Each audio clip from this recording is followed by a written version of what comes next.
Hola, psicología del amor. Así cambia nuestro cerebro cuando encontramos pareja. A continuación, va. Todos tenemos una idea más o menos formada de qué es el amor. La mayoría hemos experimentado las emociones que nos invaden cuando nos enamoramos. El amor tiene un gran impacto en nuestras vidas. Cambia nuestro comportamiento, nuestro humor y la persona en cuestión invade una gran parte de nuestros pensamientos. Incluso puede interferir en el desempeño de nuestras tareas. El amor, desde el punto de vista adaptativo, tiene el fin de asegurar la descendencia y su cuidado en los primeros años. Así, según los científicos, facilitaría que nos agrupemos en parejas. Las investigaciones recientes concluyen que el amor es un impulso y una motivación, más que una emoción. Nos hace sentir que estamos en lo más alto, pero también puede llevarnos a la autodestrucción si no sabemos gestionar correctamente el desamor. Sin duda, la psicología del amor es un tema interesante y en este video te hablaré sobre la química del amor y la importancia que tienen la cultura y las expectativas a la hora de enamorarnos. ¡Cielos, qué macizo! La psicología del amor y su relación con sustancias nocivas. Hasta hace tan solo unos años se trataba el amor como una emoción, pero a pesar de que en momentos puntuales pueda parecerlo, tiene muchas características que lo diferencian de estas. Las emociones. A raíz de los estudios de Helen Fisher, una antropóloga, bióloga e investigadora del comportamiento humano, la comunidad científica dio más peso a la idea de que el amor es un impulso y una motivación, puesto que los resultados de su investigación confirmaron que activan dos importantes áreas relacionadas con las conductas motivantes: el núcleo caudado y el área tegmental ventral. Ambas regiones muy inervadas por neuronas dopaminérgicas y relacionadas con la repetición de conductas placenteras como el sexo o las drogas. No. Bueno, sí. Pero la complejidad del amor no se limita a estas dos áreas del cerebro. Según las conclusiones de un estudio dirigido por Stephanie Ortig de la Universidad de Syracuse en Nueva York y publicado en la revista Journal of Sexual Medicine, se activan hasta 12 áreas del cerebro que trabajan conjuntamente para liberar las sustancias químicas como la dopamina, la oxitocina, la vasopresina, la noradrenalina o la serotonina. El amor modifica nuestro cerebro e induce a cambios en nuestro sistema nervioso central, pues activa un proceso bioquímico que se inicia en el córtex, da lugar a respuestas fisiológicas intensas y produce una sensación de euforia, similar al de algunas drogas como la cocaína. Aunque también tiene un efecto sobre las áreas intelectuales del cerebro y puede afectar a nuestros pensamientos. Dicho de otro modo, cuando nos enamoramos, estamos drogados. Esta misma investigación comprobó que dependiendo de los diferentes tipos de amor se activan diferentes zonas relacionadas con el sistema de recompensa, en la que se encuentra el área tegmental ventral y algunas funciones cognitivas superiores. Bien, yo te creo, pero mi metralleta no. De la locura del enamoramiento a la racionalidad del amor.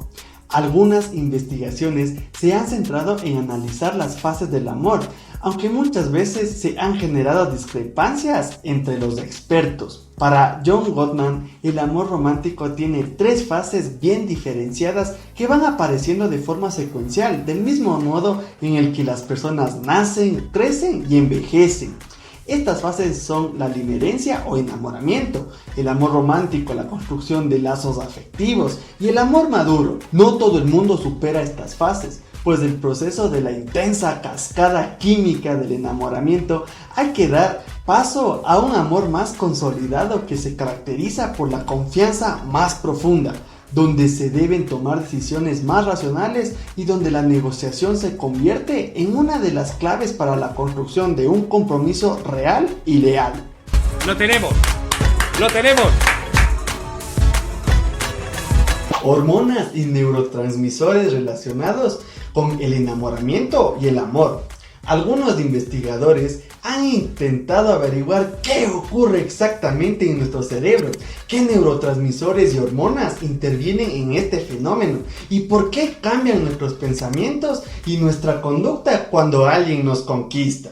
La doctora Teresa Crenshaw, en su libro La alquimia del amor y la lujuria, explica que no cualquiera puede hacernos sentir esta mágica sensación, pero cuando el enamoramiento ocurre, entonces y solo entonces, la cascada de neuroquímicos del enamoramiento estalla para cambiar nuestra percepción del mundo. Bien, Calamardo, te has superado a ti mismo. De manera resumida, las hormonas y neurotransmisores más importantes que intervienen en el proceso de enamoramiento y el amor son las siguientes. Feniletilamina. Se conoce como la molécula del enamoramiento y cuando nos enamoramos, esta sustancia inunda nuestro cerebro, produce un efecto estimulante y la sensación de estar en una nube. Noradrenalina o norepinefrina. Es una catecolamina que tiene una gran influencia en el estado de ánimo, la motivación, el foco atencional y la conducta sexual. Adrenalina o epinefrina. Es similar a la noradrenalina, tanto en la estructura como en su función. Se podría decir desde un punto de vista funcional que no hay diferencias entre ambas, excepto en que la función de la adrenalina es predominantemente fuera del sistema nervioso central, aunque también actúa dentro como un neurotransmisor. Dopamina. Es el principal neurotransmisor relacionado con las conductas placenteras y la repetición de estas. Interviene en el consumo de drogas y la adicción, en los juegos de azar, en el amor y en el enamoramiento. Serotonina. La serotonina se conoce como la hormona de la felicidad y los niveles elevados de esta sustancia se asocian al estado de ánimo positivo, el optimismo, el buen humor y la sociabilidad. Las investigaciones han demostrado que en el desamor se produce un gran descenso de este neurotransmisor, lo que puede llevar a la persona a la obsesión e incluso a la depresión. Oxitocina, también llamada la hormona del amor, interviene en la creación de vínculos cercanos con la pareja, ayuda a forjar lazos permanentes entre amantes tras la primera oleada de emoción y al abrazar, besar o hacer el amor, estamos favoreciendo la liberación de esta sustancia. Vasopresina es conocida como la hormona de la monogamia y también está presente en el apego entre una madre e hijo. Se liberan en consecuencia con la proximidad y el tacto y promueve un vínculo y afecto fuerte. En definitiva, promueve el pensamiento más racional y menos caprichoso, proporcionando estabilidad. ¿Qué rayos es esa cosa? Cuando el amor se rompe. ¿Qué ocurre? Si bien existen factores sociales que intervienen a la hora de enamorarnos de una persona u otra, es indudable que el enamoramiento y el amor, cuando se acaba, puede causar serios problemas para la persona que sigue enamorada. Debido a la selección natural, se produjo en los humanos un cerebro que evolucionó para maximizar la reproducción y por tanto la no extinción de la especie, donde los neuroquímicos de la felicidad evolucionaron para promover conductas reproductivas. Esto, que ha tenido una gran repercusión en nuestra evolución, hace que cuando las parejas se rompen, tengamos que luchar contra nuestras emociones, instintos y motivaciones. Cuando la unión con una persona ha sido muy fuerte, hace falta tiempo para debilitar los circuitos neuronales en los que participan las sustancias químicas del amor y como Ocurre con un adicto a la droga. la mejor manera de superarlo es el contacto cero, al menos durante las primeras etapas de ruptura y siempre que sea posible. De hecho, los psicólogos expertos en el amor recomiendan la terapia del todo o nada, puesto que el desamor no es un proceso lineal, puede haber recaídas y la aceptación puede tardar en llegar. Algunas personas lo viven como una etapa de duelo y no hay que olvidar que estamos acostumbrándonos a estar sin la persona que amamos y con la que hemos compartido momentos especiales. ¿Alguien, por favor, quiere pensar en los El amor, algo más que química. Los neurotransmisores del amor ejercen una gran influencia sobre la conducta del enamorado, pero no podemos olvidar que los factores sociales, culturales y la educación juegan un papel importante a la hora de enamorarnos. La cultura define muchas veces nuestros gustos a la hora de encontrar pareja, y la elección y la atracción suelen encajar con nuestros esquemas mentales y nuestra idea del mundo y de la vida. Sí que es cierto que cuando tenemos delante a la persona que nos gusta, nos excitamos y los químicos del amor hacen su función. Sin embargo, el origen está en las expectativas que vienen moldeadas de nuestros esquemas mentales y que muchas veces se alimentan del concepto de amor que hemos visto en la televisión o en películas. Es difícil imaginarse a un millonario o millonaria enamorado de un vagabundo o una vagabunda.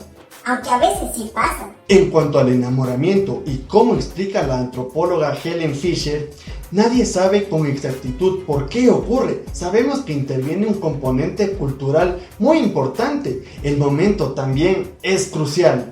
Hay que estar dispuesto a enamorarse. La gente tiende a enamorarse de alguien cercano, pero también nos enamoramos de personas que también son misteriosas. Pues sí, güey, no mames. Para finalizar, Fatality. el amor es un aspecto sumamente complejo de las interacciones humanas. Sin embargo, es un elemento importante del desarrollo de las personas y les afecta profundamente en sus estados de ánimo, sus prospectos de vida y en general en su realización personal. Así que, pilas con eso. Excellent.